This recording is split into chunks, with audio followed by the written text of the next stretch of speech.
Just a lovely process. Okay, you're really good, so I'm gonna give you an upgrade. And I've not been placing enough benches or drinks machines. Doop, doop, doop. Oh no, I can't. That'll block the corridor. Hospital design.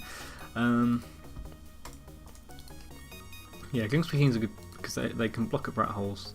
People generally use them to make the hospital messier.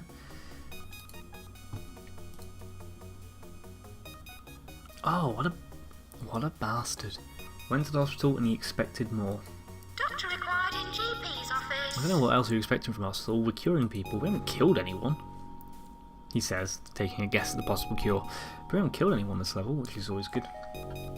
I'm sure we'll be killing plenty of people later. Plenty.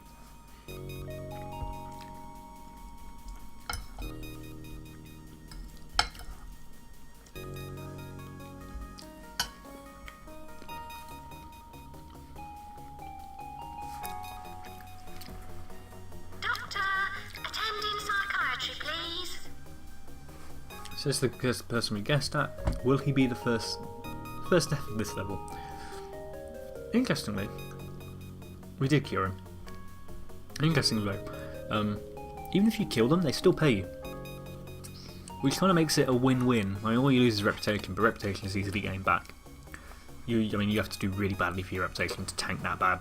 But it does kind of make it a win-win proposition, because they pay you no matter what. It's kind of like, hey, I'm going to pay you, even though I don't know if you're going to cure me or not. Delightful. Doesn't it make you feel confident about hospitals, eh?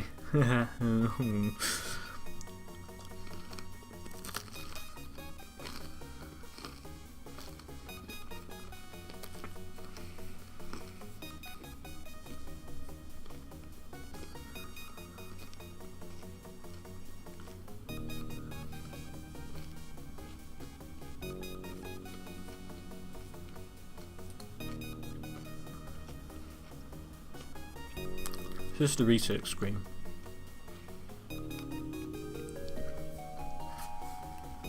Wonderfully animated and rendered. So basically, you allot a certain amount of money to research, which apparently is 80% out of the budget, and you can put it towards specific things. So I want to do, if I'm having problems, like if I know there's a disease I need to diagnose, I can put most of the money into that. I'll remove something like specialisation. Doctor required in GP's office. It's very good if you need to kind of get something done quickly. Because occasionally you just get tons of people with a disease that you just can't cure, which becomes a massive problem.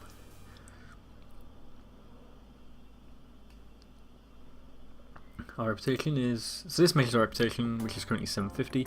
I believe it's on a scale of 0 to 1,000. And this is obviously the money we've got. This takes us to the bank manager.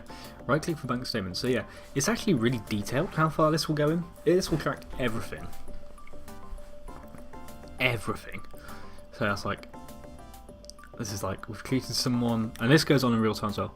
So this is kind of tell you, like specifically, like you paid 95 for a drug, and then you treated someone and there was 401. So you can really micromanage the money in this. To the extent, I think, I don't know where it is, but I feel like at some point, yes, you can decide how much you can charge for a treatment. And we get into this lovely morality type deal. So you can see for like certain illnesses we have a certain reputation. So we have 523, which is kind of halfway for treating TV personalities, but say for bloaty head we're a bit higher.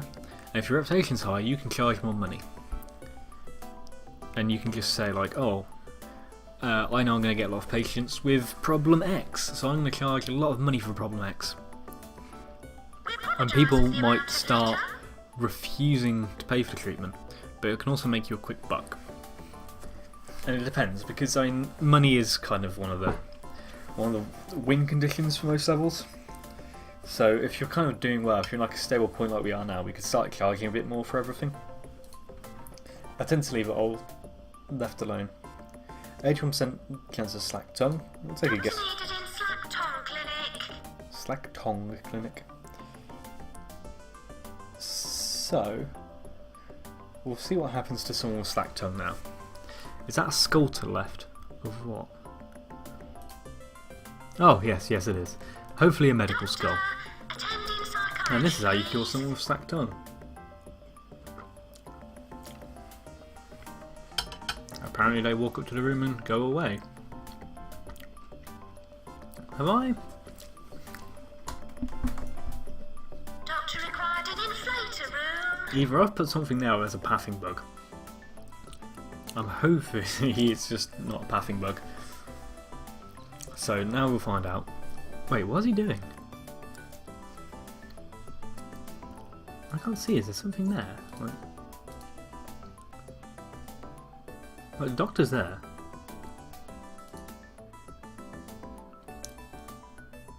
He just doesn't... Maybe he likes his slack tongue. Come on, come on. Hey, there you go. You figured out doors. And dunk. Doctor required in That is how you GP's cure slack office. tongue. You could really do that at home. And he goes home happy. So yeah, his sickness to health thing, you can see at day 5 they figured it out, walked around for a day, trying to figure out how to get into a room, and then cured. And you can see where all the places he's gone through. So he went to general practice, they diagnosed it, went to slack tongue. Go home. Killing people is bad. So yeah, this person has had a bit more of a difficult thing, goes to general practice, diagnosis, general, and then general practice again. All this to diagnose TV personalities. It's one of those things that's weird about this game, is like Diagnosis. the psychiatry thing, like there are certain illnesses you have to keep psychiatry. Not quite sure how they're diagnosed sometimes. So if you go to like the GP's office and like, oh yeah, I think I'm a person off the TV, they're probably like, yeah, you need to see a shrink.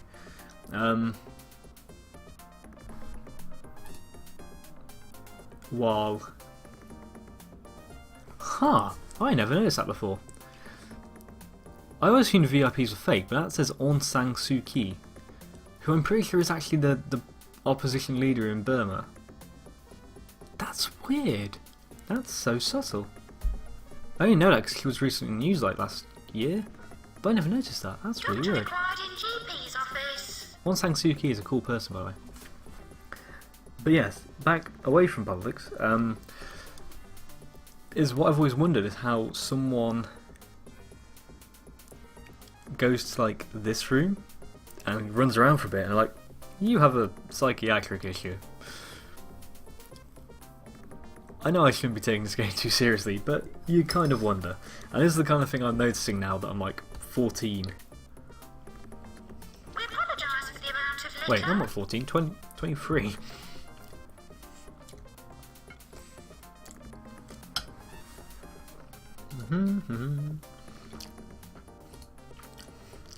Still no deaths.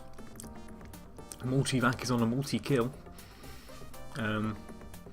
Still not very rich. And what do we win awards for? Cleanliness, most valuable hospital, and for building good reputation. We also got the Staying Alive trophy for managing to avoid any deaths, and the Squeaky Clean Hostel for the hospital with the best reputation. All this gives cash, and now suddenly... Loud noise! Sorry people with headphones. So, the people at the ministry are impressed, which gives the sense that there is like a national health ministry, but the healthcare is also privatised. So yes. And now we go to move to a more difficult hostel. Now on the game board, we go from 2 cars smashing into each other to helicopter. So this time we're in an affluent area, and the idea is profit. So we need to, here, and this is cynical, we need to gain a good reputation to begin with. Once the hospital's taking over, concentrate on earning as much cash. Emergencies can happen. We will get into those, and we can also get an operating theatre with a ward, which we could build in previous ones, but we didn't. So this time, build 3 reception desks. You know what we're going to do? You know what we're going to do? We are not going to forget to put receptionists there, because that's stupid. But yeah, emergencies start happening, which aren't too bad. It's epidemics you need to watch out for. Build some drinks, machines.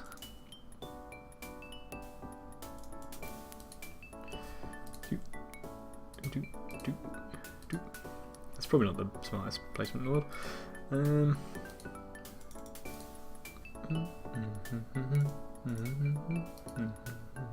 Music for this game is really brilliant. It's a shame that I can't play it too much. Only 1 receptionist, crap. So again, we'll build our 2 GP's offices, and you always want these to be close to the reception, because again, everyone is going to come through here. Everyone. No, like, actually I think emergencies and epidemics are the only exception, but everyone will come through here otherwise. Radiator, plant, bin. And who can we hire? Oh, you're almost maxed out, and you like stage diving. Rock on. Rock on, Dr. Wylin. Rock on. So let's build the second one here. Spam windows.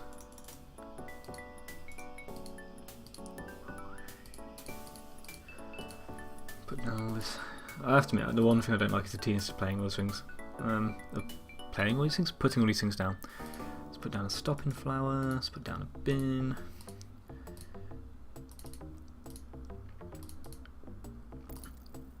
Enjoys fart surfing.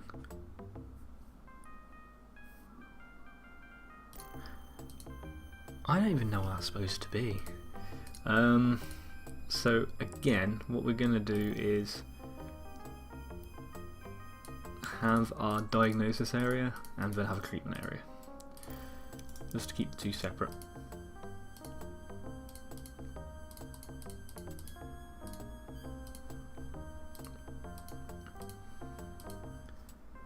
And employ a doctor for each, and then we'll just employ a backup doctor at some point.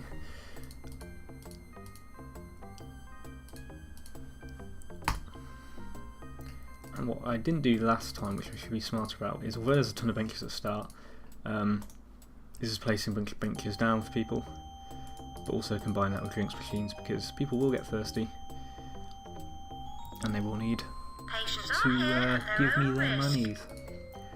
I'm not gonna. Why did I put a radiator there?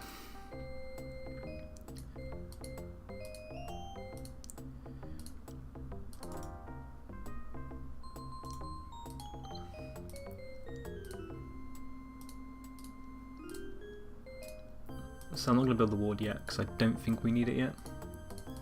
One thing I've actually always struggled with theme hospital games, is the wards in the operating theatre. It's very difficult to dedicate surgeons and stuff. It's not like, it almost needs like a Dwarf Fortress type deal, where you can just say, you doctor, you only ever go in the operating theatre, because they'll just toddle off and do other things. Because even though